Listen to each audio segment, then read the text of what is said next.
And is recovering after hitting a deer while riding his motorcycle. Deputies say his crash is a warning to all riders. KWQC's Wafa Ezzet explains why fall is such a dangerous time to be on two wheels.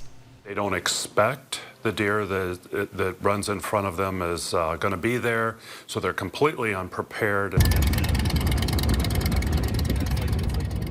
Last Friday night, the Scott County Sheriff's Office says a motorcyclist hit a deer in Bettendorf and was badly hurt. It is just one example of what can happen when deer and riders meet on the road. It does throw off the rider's ability to control the motorcycle, and what typically happens is abruptly the motorcycle goes to the ground, and the operator and the person on the back, I've seen that as well, are severely injured because of the impact with the ground.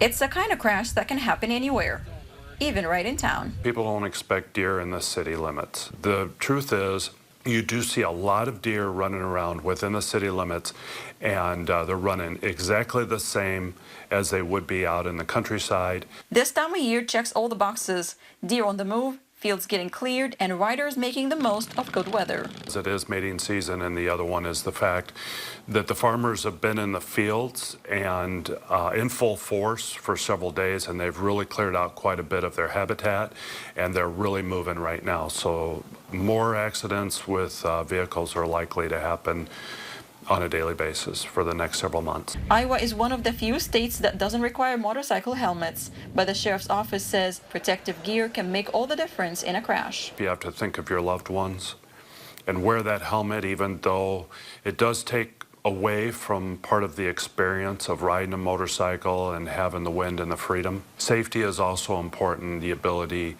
to ride again another day. In Scott County, Wafa Ezzet, KWQC, TV6 News. The sheriff's office says the most dangerous times to ride are at dusk and after dark, especially near wooded or low-lying areas. Well, coming up